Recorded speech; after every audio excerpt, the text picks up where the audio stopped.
Ferdy Sambo resmi dipecat dari Polri. Ferdy Sambo telah selesai melaksanakan sidang kode etik buntut kasus pembunuhan Brigadir J, Jumat 26 Agustus 2022 malam. Hasilnya, Polri resmi melakukan pemberhentian tidak dengan hormat terhadap Ferdy Sambo. Sebelumnya nasib Ferdy Sambo akan ditentukan melalui sidang kode etik yang digelar oleh Komisi Kode Etik Polisi Jumat 26 Agustus 2022. Sambo datang dengan menggunakan seragam PDH lengkap dalam sidang kode etik dimulai sejak pukul 9.25 waktu Indonesia Barat.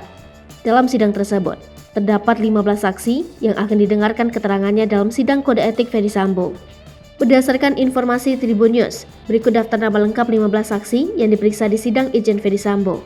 Brigjen Hendra Kurniawan, Brigjen Beni Ali, Kombes Agus Nur Patria, Kombes Susanto, Kombes Budi Herdi, AKBP Ridwan Soplanit, AKBP Arif Rahman, AKBP Arif Yahya, Kompol Cuk Putranto, AKP Rifaizal Samuel, Bribka Riki Rizal, Kuat Ma'ruf, Barada Richard Eliezer, HN, dan MB.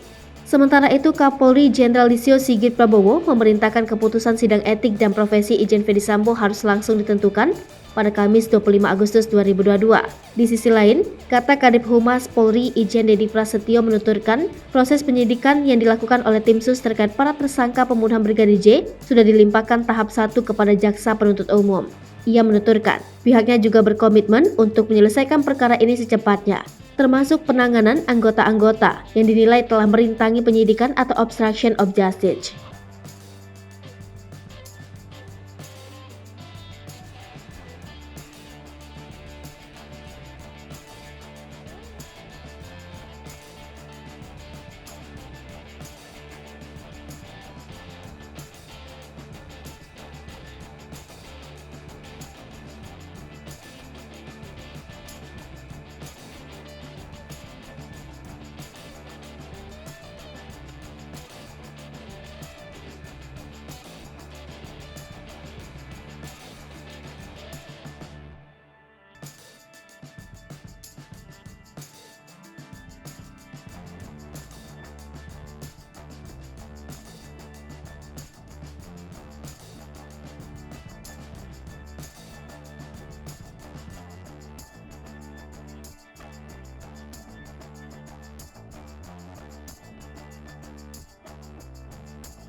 Hai pemirsa Sri Popo TV, jangan lupa komen, like, dan subscribe, serta tonton terus berita-berita terupdate lainnya ya.